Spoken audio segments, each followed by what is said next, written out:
Hi everyone, welcome back to my channel. If you're new here, my name is Olivia and I'm a student speech and language therapist who is currently at the end of my degree. Today I wanted to talk about something I wish someone had told me before I started university, which is the realities of studying speech and language therapy. When I was applying, I had a rough idea of what the course involved, but there were definitely some things that surprised me once I actually started. So if you're thinking about applying or you've already got a place on a course, hopefully this video will help you know what to do and what to expect. So the first one is you need to be comfortable with independent learning. One of the biggest surprises for me was how much independent learning there is. Before university, I thought lectures would teach me everything I needed to know, but in reality, lectures often introduce a topic, but it's up to you to go away and build on that knowledge. For example, you might learn about a particular assessment or a therapy approach in a lecture, but then you'll need to do your own reading to understand the evidence behind it, when it's appropriate to use it, and its strengths and limitations.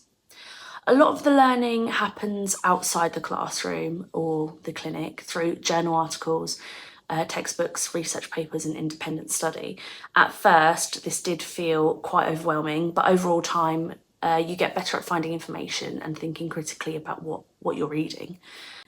The second one is you won't memorise every assessment and therapy approach. When I started the course, I thought I needed to know every assessment and every intervention inside and out.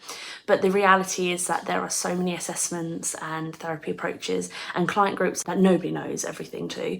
What's more important is learning how to find information, evaluate the evidence, and make clinical decisions.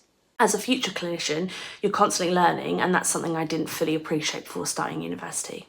Number 3 is placement is where everything starts to make sense. This is probably the biggest one. You learn a lot at university, but for me, placement is where everything really comes together. In lectures, you learn theories, models, assessments, and intervention approaches. On placement, you actually see real people, real communication difficulties, and real clinical decision making. There have been so many moments where I've sat in a lecture thinking, I understand this in theory, and then when I'm on placement, I've suddenly understood how it works in practice. You learn so much from observing experienced therapists and interacting with clients. And honestly, some of my biggest learning moments have happened on placement rather than actually in the classroom. Number 4 is normally it's normal to feel like you don't know enough. Something I wish I'd known earlier is that feeling uncertain is completely normal. There have been times when I felt like everyone else understands things better than I do, especially when learning about complex conditions or preparing for placements. But I've realised that most students feel the same way at some point. Speech and language therapy covers such a wide range of areas that it's impossible to know everything straight away. Learning takes time and confidence develops through your experience. Number 5, communication skills are just as important as academic skills. Before starting the course, I assumed success would mostly come down to academic ability. Of course, the academic side is important, but communication skills are just as crucial. Building rapport, listening carefully, adapting your communication style, and making people feel comfortable are skills you'll use in every single day in everyday life. These skills develop over time, and university gives you a lot of opportunities to practice these. Number 6, you'll become more confident with research than you think. I remember hearing the words research paper and immediately feeling intimidated. But research becomes a huge part of the course because evidence-based practice is at the heart of speech and language therapy. At first, journal articles can feel overwhelming, but eventually you start understanding how studies are structured, how to evaluate evidence, and how to apply research to clinical practice. And it's definitely a skill that improves with more practice. Number 7, the course is about much more than speech.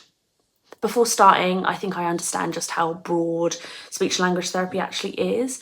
You're not only learning about speech, you'll learn about language, communication, swallowing, autism, developing developmental conditions, neurological conditions, voice disorders, and so much more. The variety is one of the things I love most about the profession, but it was definitely something I didn't fully appreciate before university. Number 8, you don't need to have everything figured out. Finally, I wish I'd known that it's okay not to know exactly what area you want to work in. A lot of people start university already thinking that they want to work in paediatrics or adults, but your interests can change as you gain experience through placements and learning opportunities. It's completely normal for your preferences to evolve throughout the course. So those are some of the biggest things I wish I knew before studying speech and language therapy at university. Overall, it's been a really rewarding experience, but there were definitely some surprises along the way. I'd love to know whether you're thinking about applying for speech and language therapy, whether you're already a student, or whether you're a qualified therapist. Let me know your experiences in the comments below. And if you enjoyed this video, don't forget to like and subscribe, and I'll see you in the next one. So thank you. Bye bye.